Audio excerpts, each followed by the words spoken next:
नमस्कार दोस्तों, आपका स्वागत है समरी ज्ञान पर। आज हम जानने वाले हैं 5 लेसन्स बाय गौतम बुद्धा के बारे में। गौतम बुद्ध, जिनका असली नाम सिद्धार्थ गौतम था, लगभग 563 ईपू में लुम्बिनी, वर्तमान नेपाल में एक क्षत्रिय राज परिवार में जन्मे थे। उनके पिता राजा शुद्धोधन शाक्य गण के राजा थे और माता का नाम माया देवी था। आरंभिक जीवन, विलासिता और जिज्ञासा। सिद्धार्थ का पालन पोषण बहुत ही ऐश्वर्यपूर्ण वातावरण में हुआ। उनके पिता ने भविष्यवाणी के अनुसार उन्हें सांसारिक दुखों से बचाकर एक महान राजा बनाने की योजना बनाई। उन्हें बाहर की दुनिया से दूर रखा गया ताकि वे किसी प्रकार का कष्ट या पीड़ा न देखें। लेकिन एक दिन उन्होंने महल से बाहर निकलकर 4 दृश्य देखे। एक बूढ़ा व्यक्ति, एक बीमार व्यक्ति, एक मृत शरीर और एक सन्यासी। इन दृश्यों ने उनके मन में एक गहरी बेचैनी और प्रश्न उत्पन्न किया। अगर सबको वृद्ध होना है, बीमार पड़ना है और अंत में मरना ही है, तो फिर इस जीवन का उद्देश्य क्या है? सत्य की खोज, गृह त्याग और तपस्या। 29 वर्ष की उम्र में उन्होंने अपना महल, परिवार, पत्नी यशोधरा और नवजात पुत्र राहुल छोड़ दिया और सच्चे ज्ञान, बोधि की खोज में निकल पड़े। उन्होंने कई वर्षों तक कठोर तप और ध्यान किया, लेकिन फिर उन्हें यह बोध हुआ कि अत्यधिक तप भी उतना ही व्यर्थ है जितना विलासिता, और इसी से जन्म हुआ उनके मध्यम मार्ग के सिद्धांत का। ज्ञान प्राप्ति, बोधि। एक दिन वो बोध गया वर्तमान बिहार में पीपल के पेड़ के नीचे ध्यान में बैठे और गहन साधना के बाद उन्हें ज्ञान की प्राप्ति हुई। उसी क्षण से वे बुद्ध अर्थात जागृत व्यक्ति कहलाए। धर्म का प्रचार।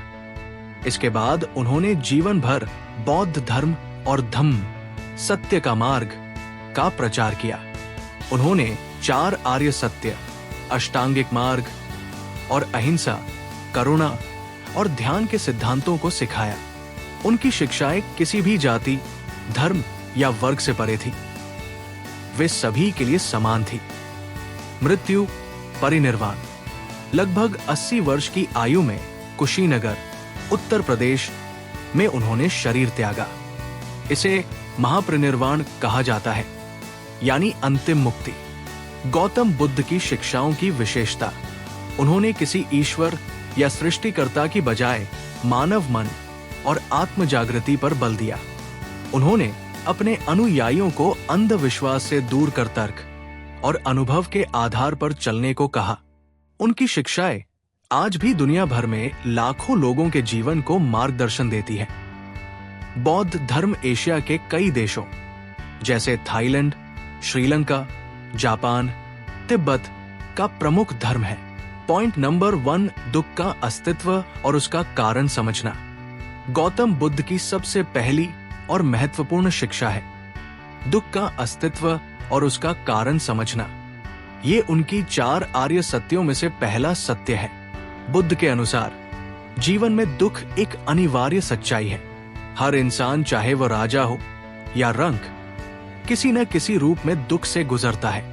बुद्ध ने दुख को केवल शारीरिक पीड़ा तक सीमित नहीं माना। उन्होंने कहा कि जीवन के मूल स्वभाव में ही असंतोष जुड़ा हुआ है।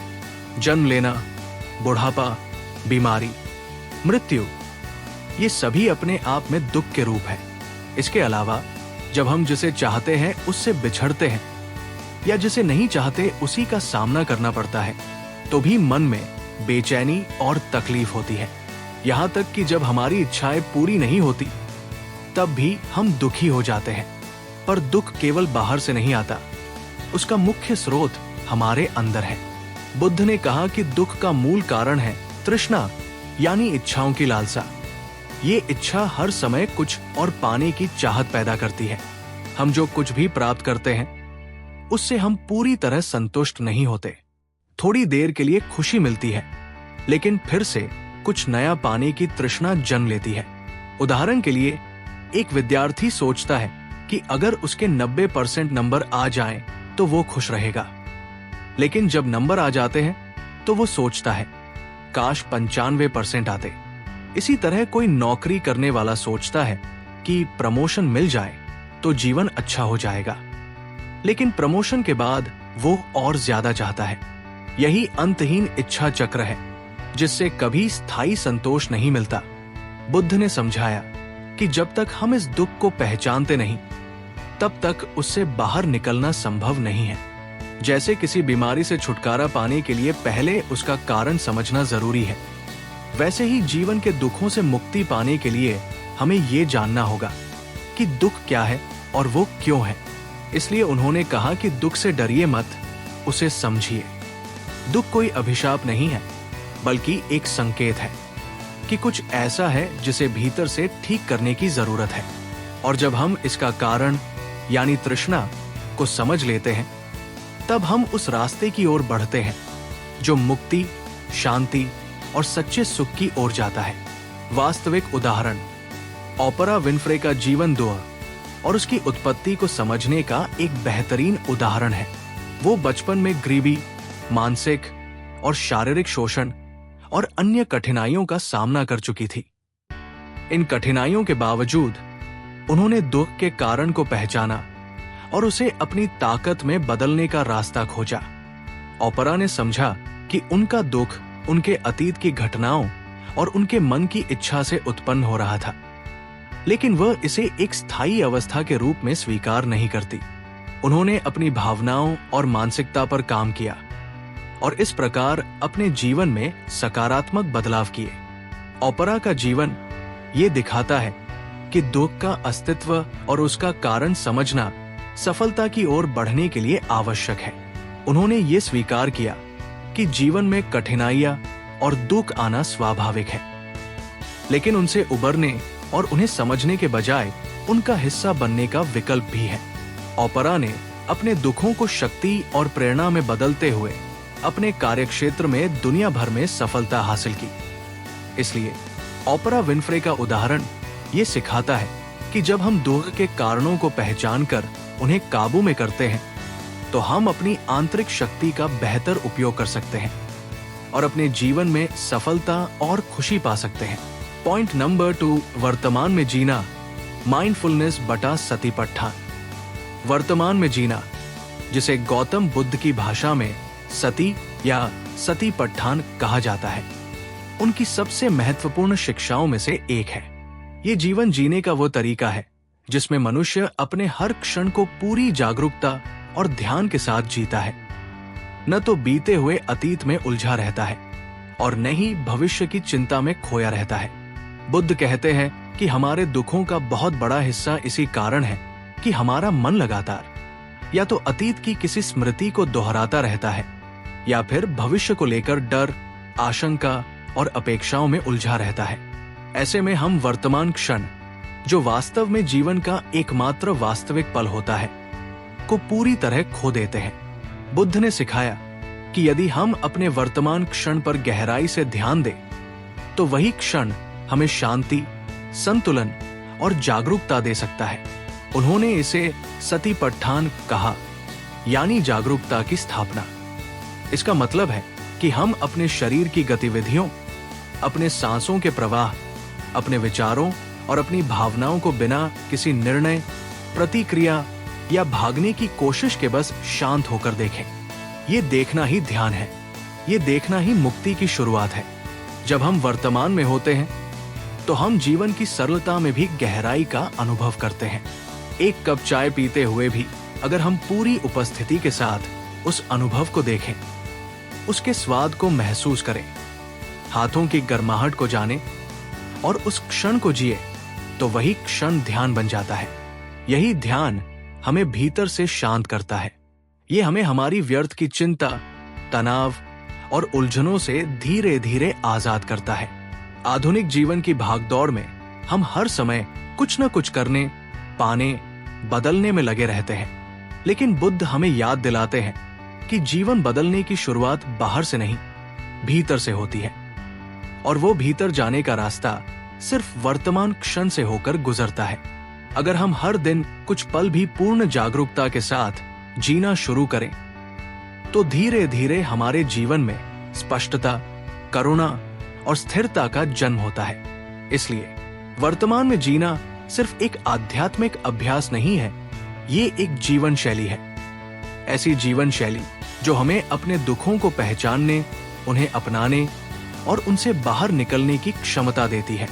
यही वो स्थान है जहां बुद्ध की शिक्षाएं हमारे दैनिक जीवन में वास्तविक अर्थ पाती है।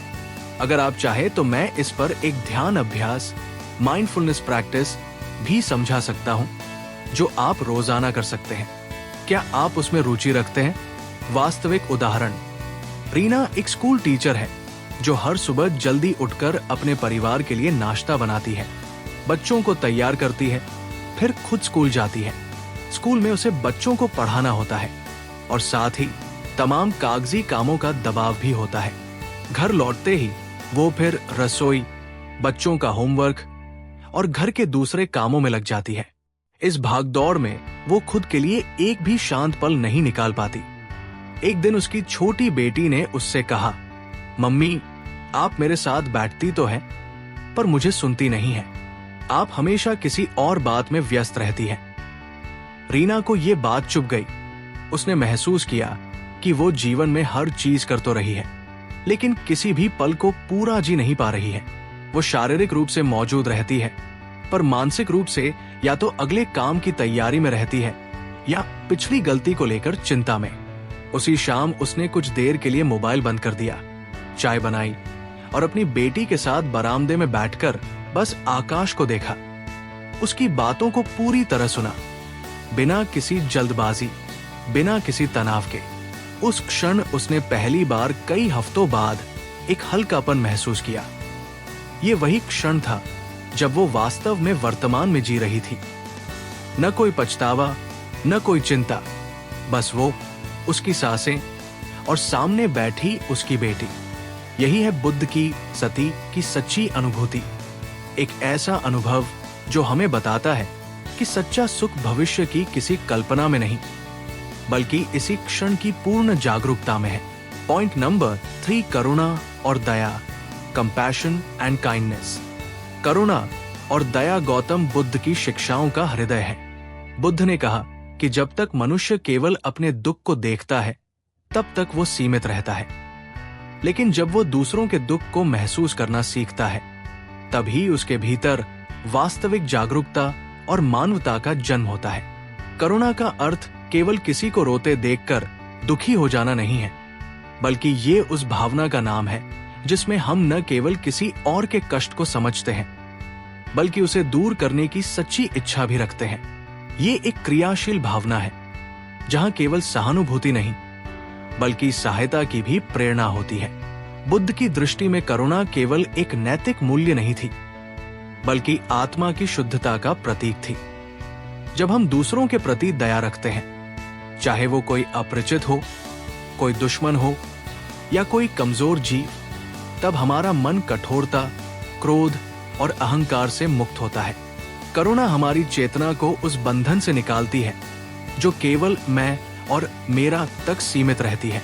करुणा का अनुभव करने वाला मन दूसरों के दुख को अपना समझता है और उसी भाव से प्रतिक्रिया करता है। यही वो पल है जहां से मुक्ति की शुरुआत होती है। हमारे रोजमर्रा के जीवन में करुणा का महत्व और भी बढ़ जाता है। जब कोई सहकर्मी गलती करता है तो क्रोधित होने के बजाय अगर हम ये सोचें कि शायद वह किसी निजी तनाव से गुजर रहा है, तो हमारी प्रतिक्रिया बदल जाती है। जब किसी गरीब बच्चे को भीख मांगते देखते हैं और उसे दुत्कारने की जगह अगर हम उसके लिए रोटी या मदद का हाथ बढ़ाते हैं, तो वो छोटा सा कार्य हमारे भीतर की मानवीयता को मजबूत करता है। करुणा केवल दूसरों के लिए नहीं, बल्कि खुद के लिए भी जरूरी है। जब हम अपनी गलतियों को स्वीकार करते हैं, खुद को क्षमा करते हैं और खुद से कठोरता नहीं करते, तब भी हम करुणा का ही अभ्यास कर रहे होते हैं। बुद्ध ने ये भी कहा कि सच्ची करुणा बिना अपेक्षा के होती है। हम किसी की मदद इसलिए नहीं करते कि हमें बदले में कुछ मिलेगा, बल्कि इसलिए करते हैं क्योंकि उसका कष्ट हमारे हृदय को छू गया है। ये वही भावना है जिससे समाज में शांति और सामंजस्य का निर्माण होता है। जब एक व्यक्ति करुणा से प्रेरित होकर काम करता है, तो उसके आसपास के लोग भी उस ऊर्जा से प्रभावित होते हैं और यही धीरे धीरे एक सहिष्णु और शांतिपूर्ण समाज का निर्माण करता है। इसलिए करुणा और दया न केवल आध्यात्मिक प्रगति का मार्ग है, बल्कि एक बेहतर इंसान बनने का रास्ता भी है। गौतम बुद्ध की करुणा ही थी जिसने उन्हें संन्यास लेने से रोका नहीं, बल्कि दुनिया के दुखों के बीच रहने और लोगों को राहत दिखाने की प्रेरणा दी। यही करुणा हमें भी खुद से जोड़ती है और सबसे जोड़ती है। वास्तविक उदाहरण एलोन मस्क, जो कि टेस्ला और स्पेस एक्स जैसे विशाल कंपनियों के संस्थापक हैं। उनके जीवन में भी करुणा और दया की कई मिसालें हैं। एक उदाहरण में जब उन्होंने ह्यूस्टन, टेक्सास में हुए कोविड-19 महामारी के दौरान कई अस्पतालों को वेंटिलेटर की सप्लाई देने की पहल की, तो ये कदम न केवल उनकी व्यापारिक दृष्टि से था, बल्कि ये उनके भीतर की मानवता और करुणा को भी दर्शाता था। महामारी के दौरान अस्पतालों में वेंटिलेटरों की भारी कमी हो गई थी और मस्क ने अपनी कंपनी की सुविधाओं का इस्तेमाल करते हुए इनकी आपूर्ति शुरू की। उन्होंने इस मदद को किसी प्रचार के लिए नहीं किया, बल्कि ये एक स्पष्ट संकेत था कि वो अपनी संपत्ति और ताकत का इस्तेमाल समाज के भले के लिए करना चाहते थे। मस्क का ये कदम करुणा का उदाहरण था, जिसमें उन्होंने अपनी सफलता का लाभ बड़े पैमाने पर जरूरतमंदों तक पहुंचाया। दूसरी तरफ बिल गेट्स, माइक्रोसॉफ्ट के सहसंस्थापक और दुनिया के सबसे बड़े दानदाताओं में से एक, ने भी अपने जीवन में करुणा और दया का अहम स्थान दिया है। बिल और उनकी पत्नी मेलिंडा गेट्स ने अपने गेट्स फाउंडेशन के माध्यम से वैश्विक स्तर पर शिक्षा, स्वास्थ्य और गरीबी उन्मूलन के लिए भारी निवेश किया। उन्होंने न केवल पैसा दिया, बल्कि अपने नेटवर्क और प्रभाव का भी इस्तेमाल किया ताकि करोड़ों लोगों के जीवन को बेहतर बनाया जा सके। उदाहरण के लिए, उन्होंने अफ्रीका में मलेरिया जैसी खतरनाक बीमारी के इलाज के लिए अरबों डॉलर दान किए और इसके साथ ही उनके फाउंडेशन ने टीकों और अन्य स्वास्थ्य सेवाओं की उपलब्धता को बढ़ाने के लिए कई परियोजनाएं शुरू की। बिल गेट्स का ये कदम हमें ये सिखाता है कि धन और शक्ति केवल व्यक्तिगत सुख के लिए नहीं, बल्कि दूसरों के जीवन को बेहतर बनाने के लिए भी इस्तेमाल की जा सकती है। इन दोनों के उदाहरणों से ये स्पष्ट होता है कि करुणा और दया का वास्तविक रूप तभी सामने आता है जब संपत्ति और ताकत का उपयोग स्वार्थी न होकर दूसरों की भलाई के लिए किया जाता है। ये दोनों ही व्यक्तित्व हमें ये सिखाते हैं कि चाहे हम छोटे हो या बड़े, हमारी सहायता और समझ से किसी और का जीवन आसान और खुशहाल हो सकता है। धन, शक्ति और प्रसिद्धि का असली उद्देश्य जब दूसरों की भलाई के लिए होता है, तो वो न केवल समाज के लिए वरन पूरे व्यक्तित्व के लिए भी सच्ची खुशी और संतोष लाता है। पॉइंट नंबर 4, मध्यम मार्ग, मिडल पाथ। मध्यम मार्ग, मिडल पाथ, जिसे बुद्ध की शिक्षाओं में मध्यम आचार भी कहा जाता है, गौतम बुद्ध द्वारा प्रस्तुत एक अत्यंत महत्वपूर्ण जीवन दर्शन है। ये मार्ग किसी भी प्रकार के अतिवाद से बचने का सुझाव देता है। इसका अर्थ है कि न तो जीवन में अत्यधिक भोग और विलासिता की ओर झुकना चाहिए और न ही अत्यधिक तपस्या और कठोरता की ओर। बुद्ध ने कहा कि जीवन में सुख की प्राप्ति के लिए ये जरूरी है कि हम संतुलन और मापदंड से जीते हुए चलते रहें। बुद्ध के अनुसार जीवन में किसी भी चरम सीमा, एक्सट्रीम की ओर झुकना हमें अवसाद और दुख की ओर ले जाता है। उदाहरण के लिए, अगर कोई व्यक्ति अपनी इच्छाओं को पूरी तरह से दबा देता है या फिर किसी आत्मनिर्णय या तपस्या की राह पर चलता है, तो वो खुद को मानसिक और शारीरिक तौर पर तोड़ सकता है। दूसरी ओर, यदि कोई व्यक्ति लगातार अपनी इच्छाओं का पालन करता है, हर भोग का आनंद लेता है, तो वो भी जल्दी ही असंतुष्ट और दुखी होता है। इसीलिए बुद्ध ने जीवन में एक संतुलित दृष्टिकोण अपनाने की बात की, न तो अत्यधिक भोग में डूबना और न ही खुद को अत्यधिक संयमित और कठोर बनाना। मध्यम मार्ग का पालन करने का मतलब है कि हम अपनी इच्छाओं को समझें और ध्यानपूर्वक उनका नियंत्रण करें, ताकि वे हमारी मानसिक शांति को बाधित न करें। बुद्ध ने यह सिखाया कि ये मार्ग न केवल शारीरिक संतुलन, बल्कि मानसिक और भावनात्मक संतुलन की भी आवश्यकता है।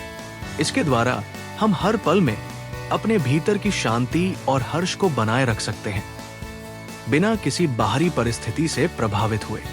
मध्यम मार्ग का पालन किसी ध्यान या साधना के माध्यम से किया जा सकता है, जहां हम अपने विचारों और भावनाओं को निरंतर और अविरल तरीके से देख सकते हैं और उनकी पहचान कर सकते हैं। ये हमें अपने जीवन में संतुलन और स्थिरता बनाए रखने की कला सिखाता है।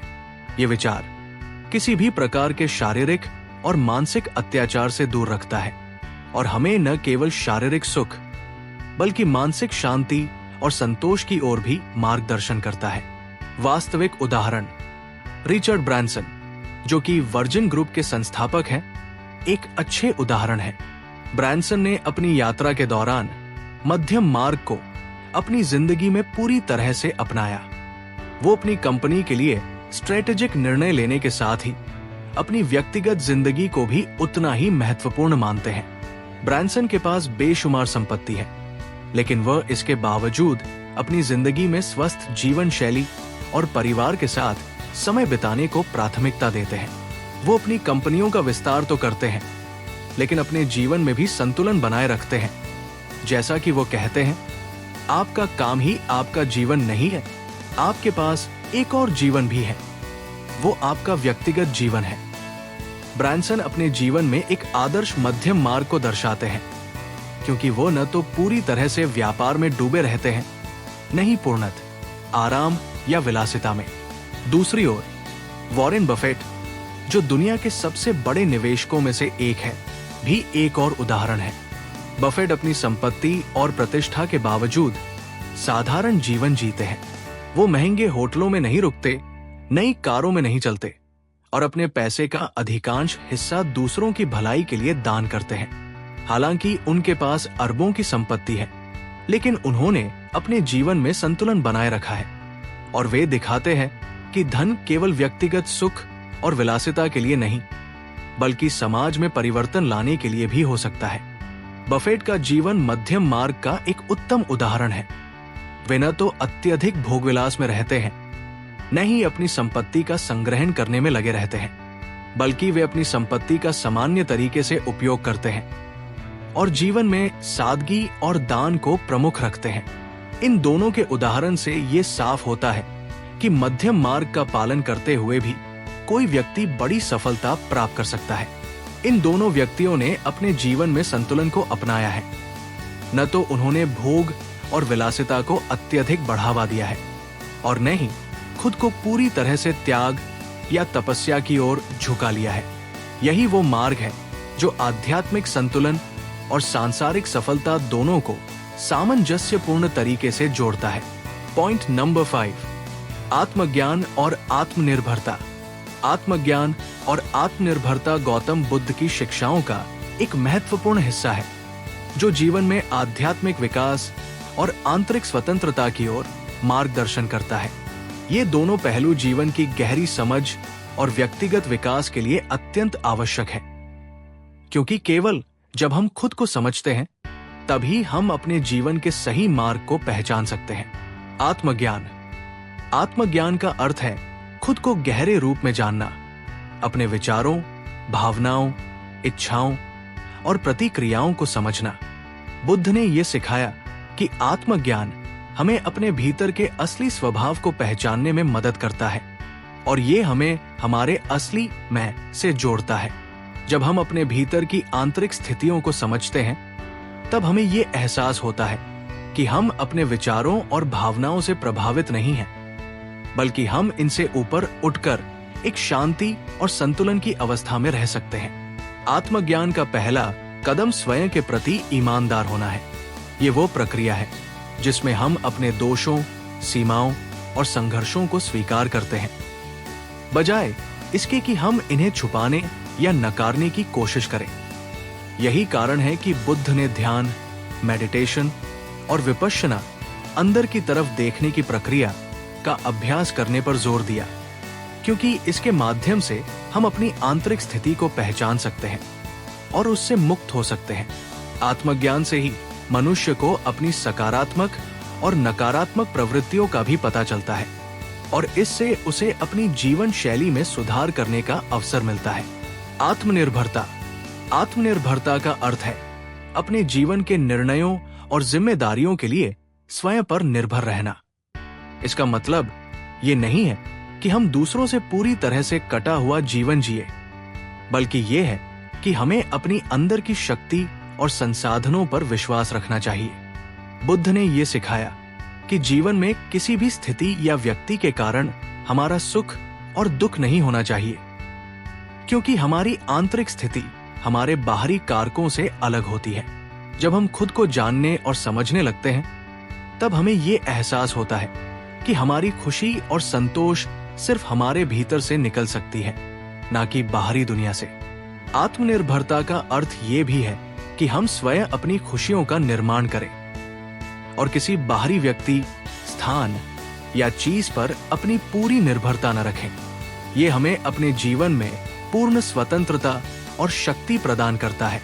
उदाहरण के लिए, अगर कोई व्यक्ति दुखी है, तो वो ये समझे कि ये दुख उसके अपने मन और विचारों से उत्पन्न हो रहा है और वो खुद पर काम करके इसे दूर कर सकता है। वास्तविक उदाहरण। आत्मज्ञान और आत्मनिर्भरता के सिद्धांतों को समझने के लिए एक सफल महिला का उदाहरण लिया जा सकता है, जो इन गुणों के माध्यम से न केवल व्यक्तिगत जीवन में बल्कि पेशेवर जीवन में भी सफल रही है। इंड्रिया नुई, जो पेप्सिको की पूर्व सीईओ थी, एक बेहतरीन उदाहरण है। इंड्रिया नुई का जीवन आत्मज्ञान और आत्मनिर्भरता के सिद्धांतों को अपनाने का अद्भुत उदाहरण है। वे एक भारतीय परिवार से हैं और उनका जीवन प्रारंभिक कठिनाइयों से भरा हुआ था, लेकिन उन्होंने कभी भी अपने आत्मविश्वास और आंतरिक शक्ति को कमजोर नहीं पड़ने दिया। उनका जीवन ये दर्शाता है कि आत्मज्ञान का मतलब है अपनी कमजोरियों और सीमाओं को समझना और उसी आधार पर अपने लक्ष्यों को प्राप्त करने के लिए साहस और दृष्टिकोण विकसित करना। इंड्रिया नुई ने अपनी शिक्षा और करियर को लेकर एक स्पष्ट दृष्टिकोण अपनाया। उन्होंने आत्मनिर्भरता को अपनाते हुए पेप्सिको जैसी बड़ी कंपनी में सीईओ का पद हासिल किया। नुई ने अपने आत्मविश्वास के बल पर पेप्सिको के व्यापार मॉडल को एक नई दिशा दी और स्वस्थ आहार और नवाचार की ओर कंपनी को बढ़ाया। उनके नेतृत्व में पेप्सिको ने कई नए उत्पादों की शुरुआत की और कंपनी को विश्व स्तर पर और भी सफल बनाया। उनकी सफलता का एक और महत्वपूर्ण पहलू ये था कि वे हमेशा अपने आंतरिक विश्वास और दृष्टिकोण पर अडिग रही। उन्हें ये महसूस हुआ कि वे महिला होने के बावजूद किसी भी पुरुष से कम नहीं है और अपनी मेहनत और ज्ञान के बल पर वे कोई भी बड़ा लक्ष्य प्राप्त कर सकती है। न केवल उन्हें कंपनी में उच्चतम पद मिला, बल्कि वे लोगों को प्रेरित करने के लिए एक आदर्श बन गई, विशेष रूप से महिलाओं के लिए जो खुद को समाज और कार्यक्षेत्र में पहचान दिलाने में संघर्ष करती है। इंड्रिया नुई का जीवन हमें ये सिखाता है कि आत्मज्ञान और आत्मनिर्भरता केवल सफलता के रास्ते में महत्वपूर्ण नहीं है, बल्कि ये हमें अपनी कमियों को समझने और उन पर काम करने का अवसर भी देते हैं। जब हम खुद पर विश्वास करते हैं और अपनी आंतरिक शक्ति को पहचानते हैं, तो हम किसी भी परिस्थिति में अपने लक्ष्य को हासिल करने के लिए तैयार होते हैं। निष्कर्ष, इंड्रिया नुई का जीवन एक प्रेरणा है कि आत्मज्ञान और आत्मनिर्भरता के माध्यम से कोई भी महिला अपने जीवन के किसी भी क्षेत्र में बड़ी सफलता हासिल कर सकती है। उनके जीवन के अनुभवों से हमें ये सीखने को मिलता है कि आत्मविश्वास और आंतरिक शक्ति की बदौलत महिलाएं कोई भी मुकाम हासिल कर सकती हैं, चाहे वो पेशेवर जीवन हो या व्यक्तिगत। ऐसी ही ज्ञानवर्धक वीडियो के लिए चैनल को सब्सक्राइब करें और बेल आइकन दबाएं ताकि कोई भी वीडियो मिस न हो। मिलते हैं अगली वीडियो में, तब तक सीखते रहिए और आगे बढ़ते रहिए। धन्यवाद।